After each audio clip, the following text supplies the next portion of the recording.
Thank you. Tomorrow, I can't be with you. I'm taking the plane to Morocco. I'm going to coordinate the Canadian Labour Congress trade union delegation to participate in the COP, in the upcoming COP. I've just returned to Alberta. I've retired in Alberta 6 months ago. For 15 years, I was the trade union that coordinated the global efforts on issues like climate change at the United Nations and other institutions.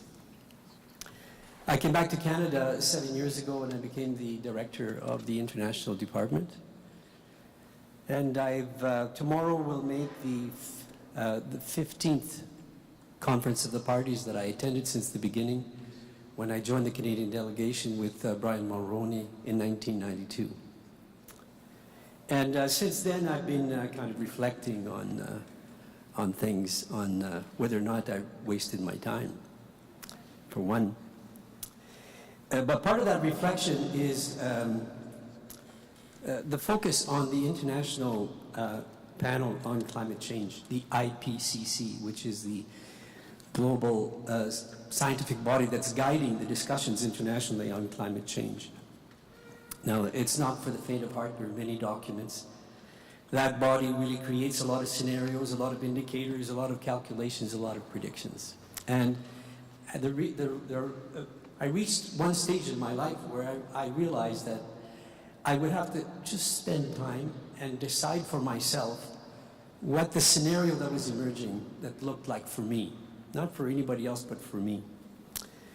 And I became convinced that we were heading for a greater than 3 degrees increase in average global temperature since the Industrial Revolution. This is very high. And the confirmation, actually, that we're on track for that came last week, I think, in the news, that we had reached the threshold of 400 parts per million of carbon dioxide as an average concentration, which is very high. And that means that we're headed not for 3 degrees, we probably will hit 4 degrees and even perhaps 5 degrees. And so I think we and myself, after so many years at the United Nations, I became depressed. What are we going to do for the scale, magnitude of the problem? What are we to do? And I was encouraged at last year's Conference of the Parties in Paris that they reached an agreement. They reached an agreement, period. They reached an agreement. That was a good sign. And not only that, but they decided that they would focus on 2 degrees centigrade as the global average. So a move away from the 3 degrees that I've been talking about. So positive step. Don't get me wrong. I'm not saying that 2 degrees is what we should aspire to. In fact, we can look back. Well, let's go back to 130,000 years ago in the Eemian interglacial period, when the concentrations of CO2 and the temperatures are about where we're headed. And if you look in that period, our species survived, but not very well. Agriculture was really did not evolve. And what our ancestors would have lived probably a sheer survival mode, very difficult. There are signs, but they survived. There are signs of a strong ecosystem. Trees that survive to this day came from the Eemian system, or Eemian period. Human beings fared better in another interglacial period, or another end of the glacial period 12,000 years ago. But let's not kid ourselves. 2 degrees scenario will be no picnic for any of us. In fact, when you look at the science, although if you allow carbon dioxide to increase and then reduce it, the temperature corresponding will increase. But after the CO2 is reduced, the temperatures will survive on the planet. For how long? The most ambitious computer model says 50,000 years. The most critical computer model says 250,000 years. Okay, so no matter what scenario we're talking about, we're in here for the long haul. And it's probably not going to be very exciting for the human species. Second reason for hope was, again, the Paris Agreement last year, when they decided an aspirational goal of 1.5 degrees centigrade. Now we're talking. It's words in a preamble. It's still an idea. It's got no arms and legs, no administrative mechanism to actually implement it, but that's what should be the new norm, is working towards 1.5 degree centigrade. Now, the windows of action are really, really small.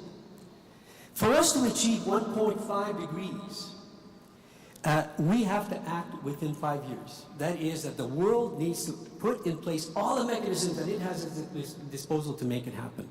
After 5 years, our ability to influence and to promote 1.5 degrees slips away. And then we'll need 22 years to actually focus on 2 degrees centigrade, and then that slips away. So I can see that my colleague will say the political realities are such that we really probably can't go there very much. But in fact, we probably will not have any choice. And I think that we, the world, has to deal with the fact that we need to make quantum leaps in awareness, quantum leaps in industrial transition, and quantum leaps in action, quantum leaps that really have not taken place yet. And I'm involved with workers and trade unions because I see opposition that is looming, far more opposition than now, because employers and communities are just not prepared for that kind of change. Workers are concerned about having decent work, livelihood issues, family realities, and they resist change. And in order to resist change, we need a positive employment transition mechanism. And the Paris Agreement, and thank you to the Canadian government, actually instituted or included a reference to employment transition in the preamble of the agreement. And the Canadian government is keen on working with us in order to continue working and developing that theme. We can show that we can create an employment plan almost anywhere. We can promote green jobs, develop bridging and training, and we develop re-employment programs. We can turn resistance of workers into a positive force where workers are participating and enlightened in actually implementing change at the workplace level. So the trade unions are basically saying to COP, okay, you look now at the emissions coming out of the workplace. Now let's look at what happens at the workplace and the relationship between workers and employers. And what is the possibility of workers and employers reaching agreement about doing something at their workplaces? Imagine all of the workplaces. For $1,000, we can buy a piece of equipment that actually measures carbon dioxide in the workplace. Workers and employers can actually do an assessment, almost for nothing, sit down and say, okay, what did we find? What do we need to change? Engage in common action. Overnight, we would have a mobilizing force that could make a difference. And especially if you connect the process to municipal targeting, provincial targeting, national targeting, then we have the mechanisms. Now, trade unions negotiate with employers. They have collective agreements. So why would the governments not encourage the development of workplace agreements centered around climate change and focused around workplaces? Committing a focus on workers is actually not necessarily only on the worker, it's on his family or her family. And it's on the community. And it can alter the behavior, consumer behavior of the workers and the community. It can play a big role internationally in that, in a wide-scale effort to make a difference. Okay. The first is to develop a transition plan, and I'm inspired by the Canadian government that it has gone so far and continues to work with us in terms of developing a transition program. I'm inspired also by the Alberta government in terms of the climate leadership program and how it's dealing with the transition to coal in terms of consultation about developing a transition mechanism. So what's to be done? Well, I'm certainly not going to come here and tell you what's to be done. I can only tell you what I'm doing, and I have done that to some extent. I'm pleased to come back to Alberta because I think we have fertile ground here. And so I would say, well, now you know what I'm doing, perhaps we can engage in some kind of relationship about working together. I am the current president of the Alberta Federation of Union Retirees, and so I kind of want to work with seniors.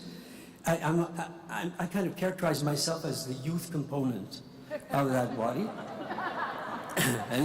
and so I want to enlighten more seniors in terms of climate change and other issues.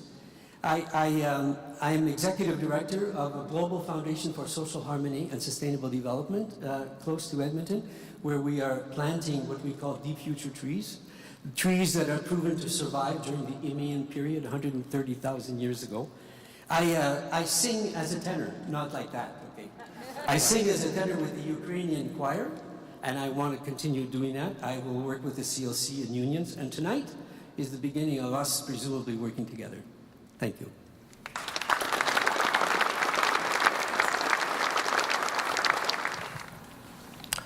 I have a question, and that question is based on the government, on which you have found that they have done something great at last year's global conference. But I want to ask if we can trust this government when they have given $15 billion of military equipment to Saudi Arabia without the people of Canada knowing. And they also have just recently signed the TTIP, which the people of Canada have nothing and know nothing of it. Please, could you answer what you think about that? The issue you raise is trust, is whether or not we would trust the government that engages in militarily related activities. I don't know. I can just say that at the COP, you have to make a human choice on who you trust and who you work with. And last year, I decided that I would trust the people within the Canadian delegation and the trade unions throughout the world in making change democratically. And the answer is, I know that there are shenanigans going on, but I trust the people that I have been working with at the IPCC and at the UNFCCC. You outlined what I might rephrase as the necessity of a global moonshot effort within the next 5 years to turn this around. Your colleague has said that that's not coming out of the Alberta government or federal governments. Where do you see the catalyst to make that happen, and is there anything that you envisage coming out of Marrakesh in support of that? Well, the answer of the Marrakesh, I don't know. It would be instructive to know what we get out of Marrakesh. But Marrakesh is an implementing process, so it's not going to have a lot of opportunity on focusing on those particular questions. But because it's implementation, there will be a debate on increasing or getting the countries to do their national assessments earlier than for the year 2020. And in concrete terms, if the countries do not do an earlier national assessment, we will not be in a position to identify the very targets and meet the very targets that are needed for 1.5. So we are moving in that direction, and I think that Marrakesh will be an opportunity to actually put dots to the I's. For example, Alberta is going through transition discussions right now around coal. Many others are dealing with transition issues, but they haven't put ink to the paper, neither the national government or the provincial government, about what transition actually means and how it's actually going to be funded and how it's going to be working. And that's the next step. So we just don't know until the next step is taken, and we're aiming for clarity, more clarity, between now and Christmas or the end of this year. Hi, sorry, right here. I was also at COP21 last year in Paris, and I would say the word to describe it for me was kind of depressing, actually. It just felt like there was so many little things that we were just failing on consistently, writing out Indigenous rights out of a lot of parts of the agreement, trying to maneuver out of having to pay for other countries' loss and damage for climate change, disasters and things like that. I actually accepted the award for Canada for Fossil of the Day, which meant we were picked out of all of the countries that day for doing the worst at the negotiations that particular day. And so, despite the fact that we did get this monumental agreement that we're going to reach less than 2 degrees of warming, I'm just wondering, how do you feel, do you have good feelings about this whole process? Because it just seems so cold and it isn't moving fast enough. Sarah, do you have a story or a feeling, or do you remember something that sort of tells you, yes, this is still worth engaging with? Because I met a lot of people there that said, you know what, this is my last COP, or I've been doing this for 10 years, I can't do this anymore. It's COP22. That means we've been doing it for 22 years. That's longer than some of the people I went with last year, their age. It's a really long time. It's our whole lives, some of us. So sorry. Good feelings. Do you have good feelings about the process? There are very, very many reasons to be depressed about the process, and you've indicated some of them. Process is slow, and also the estimates that currently exist are based on national data that we have no idea how reliable it is. So there's a lot of work to be done. But I guess in my age, my years of being involved with the COP, when I look at what was achieved last year compared to all the previous COPs, there was considerable movement. And there is considerable movement in the sense that it gives us a platform. And it's not going to happen by itself. It's going to mean civil society and all the actors pushing the envelope wherever they are and upping the ante. And there's no choice.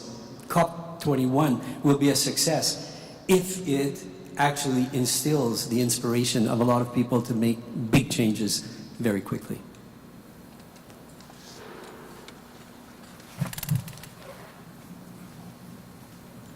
One second here. I'm one of the organizers here, but so I'll give it to you next, Annika. I'm going to be fairly brief, but I like your idea about the workplace, and I've sort of made a career out of the concept of climate change since 1992. The second IPCC report, I think it was second. And, I think it's very devastating already in many parts of the world. But my experience has been that the vast majority of people still do not take it seriously. And I'm assuming that most of the people that are here tonight do, otherwise they wouldn't be here. But what I'm wondering is if you could give us a little more detail on how we get into the workplace. I was, somewhat read on a guy named Paul Hawken, I don't know if you're familiar with him, who wrote a book called The Ecology of Commerce. And in his mind, the only way we're going to get things to change is, or one of the main ways things are going to change, or people are going to become more aware, is through, I hate to quote a Marxist expression here, kind of the means of production. And so you talked a little bit about monitoring CO2 in the workplace, you know, how do we, is that something you could give us a bit more elaboration on, and how that's going to get workplaces more involved in this whole issue? Worldwide, trade unions negotiate about 400,000 collective agreements per year, stretching across all sectors of society. So they have a history of bargaining and reaching agreement. So that's a small kernel of the broader population that can be involved. If you take the unionized workforce in Alberta, for example, I'm not sure how big it is. It's about 180,000 workers. But if we start with that kernel and we develop a program, and it easily can be done, then we're miles ahead. That big stumbling block is the employer. The employer does not want to. If the employer is not interested in doing something at the workplace, the workers are not going to be able to do it. So it needs government intervention. It needs government oversight. It means that the government needs to bring trade unions and workers together in a dialogue fashion with employers, and to reach those agreements. And to actually reach the agreements in such a way that they are all comfortable doing it, and to actually implement the agreement together. So it means establishing a workplace committee. There's a lot of models in the trade union movement for doing that. And I think it's just more the willingness. So this next step would be to encourage the federal government, the provincial government, that perhaps we should just sit down and look at ways of promoting the workplace agreements at the local level. It could be a very small workplace. You're all workers, or you were all workers, and so you know what I'm talking about. It is possible, but government needs to be supportive.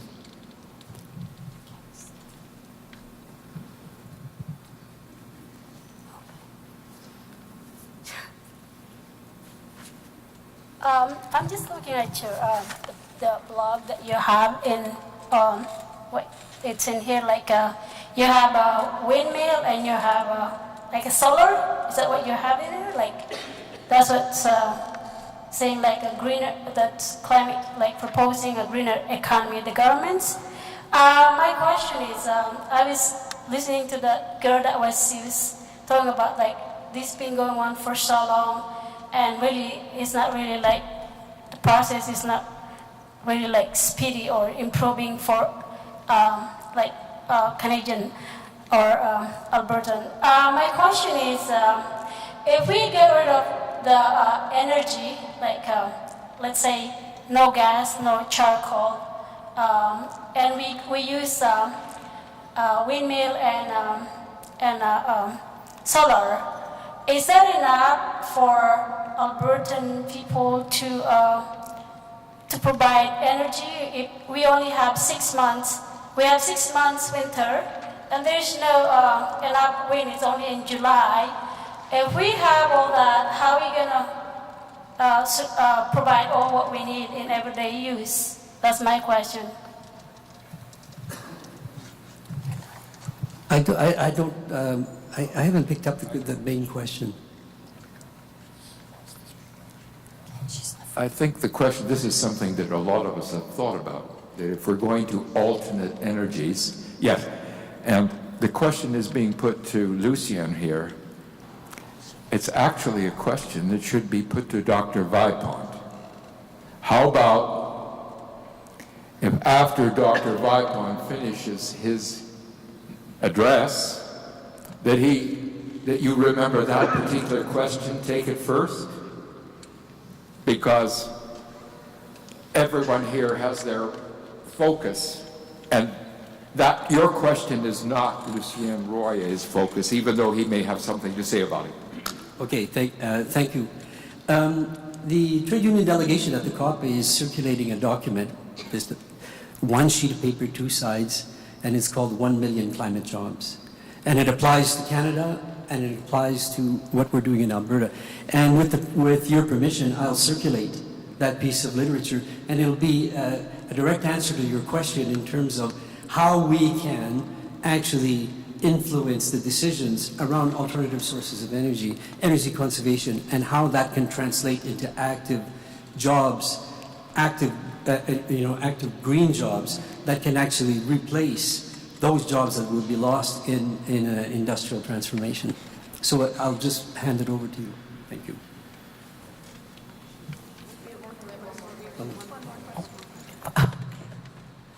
I wanted to say that I came here rather depressed about climate change, and I was happy to hear from you, yes, you were depressed too, and then you gave all these messages of hope, and I feel very inspired by that.